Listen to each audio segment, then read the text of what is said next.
KaraokeBooks. Moby-Dick, or The Whale. Herman Melville. Audiobook. Chapter 82. The Honor and Glory of Whaling. There are some enterprises in which a careful disorderliness is the true method. The more I dive into this matter of whaling, and push my researches up to the very spring-head of it, so much the more am I impressed with its great honorableness and antiquity. And especially when I find so many great demigods and heroes, prophets of all sorts, who one way or other have shed distinction upon it, I am transported with the reflection that I myself belong, though but subordinately, to so emblazoned a fraternity. The gallant Perseus, a son of Jupiter, was the first whaleman, and to the eternal honor of our calling be it said, that the first whale attacked by our brotherhood was not killed with any sordid intent. Those were the nightly days of our profession, when we only bore arms to succor the distressed, and not to fill men's lamp feeders. Every one knows the fine story of Perseus and Andromeda, how the lovely Andromeda, the daughter of a king, was tied to a rock on the sea-coast, and as Leviathan was in the very act of carrying her off, Perseus, the prince of whalemen, intrepidly advancing, harpooned the monster, and delivered and married the maid.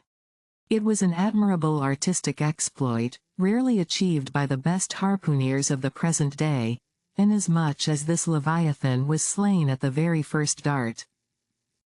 And let no man doubt this archite story, for in the ancient Joppa, now Jaffa, on the Syrian coast, in one of the pagan temples, there stood for many ages the vast skeleton of a whale, which the city's legends and all the inhabitants asserted to be the identical bones of the monster that Perseus slew.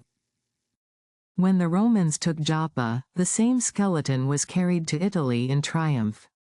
What seems most singular and suggestively important in this story is this: it was from Joppa that Jonah set sail. Akin to the adventure of Perseus and Andromeda, indeed, by some supposed to be indirectly derived from it, is that famous story of St. George and the dragon, which dragon I maintain to have been a whale, for in many old chronicles whales and dragons are strangely jumbled together, and often stand for each other. Thou art as a lion of the waters, and as a dragon of the sea, saith Ezekiel, hereby, plainly meaning a whale. In truth, some versions of the Bible use that word itself. Besides, it would much subtract from the glory of the exploit had St. George but encountered a crawling reptile of the land, instead of doing battle with the great monster of the deep. Any man may kill a snake, but only a Perseus, a St.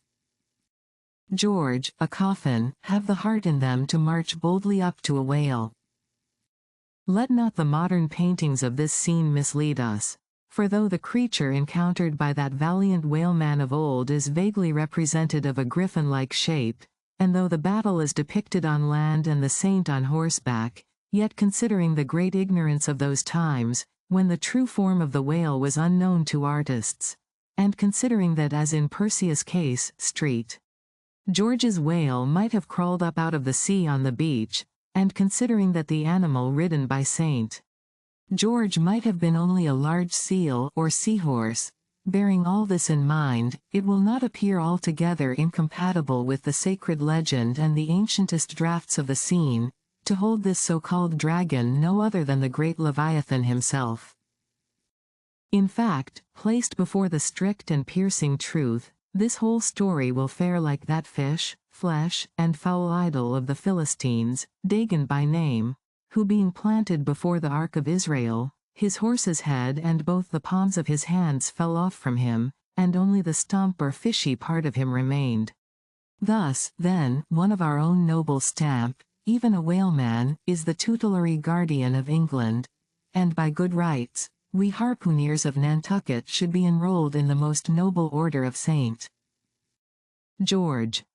And therefore, let not the knights of that honorable company, none of whom, I venture to say, have ever had to do with a whale like their great patron, let them never eye a Nantucketer with disdain, since even in our woolen frocks and tarred trousers we are much better entitled to St. George's decoration than they.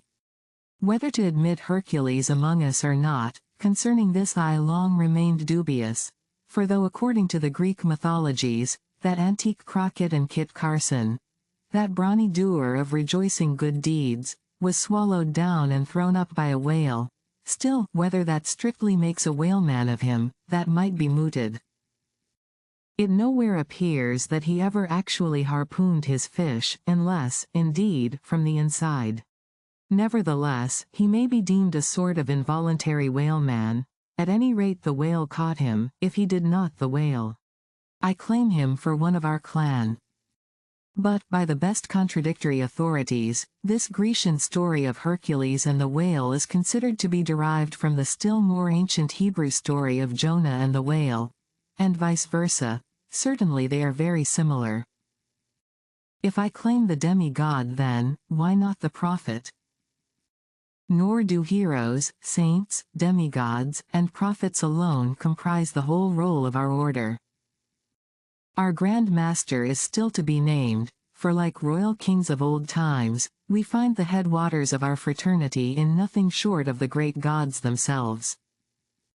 That wondrous oriental story is now to be rehearsed from the Shastar, which gives us the dread Vishnu, one of the three persons in the Godhead of the Hindus, gives us this divine Vishnu himself for our Lord, Vishnu, who, by the first of his 10 earthly incarnations, has forever set apart and sanctified the whale.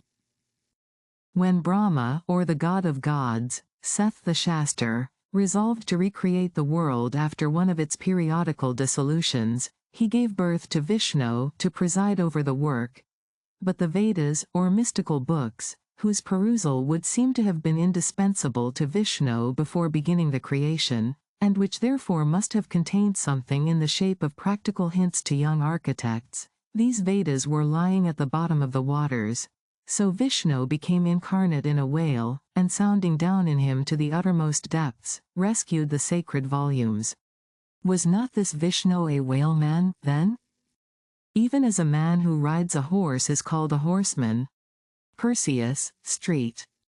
George, Hercules, Jonah, and Vishnu. There's a member roll for you. What club but the whalemans can head off like that? If you liked what you heard, please subscribe to the channel.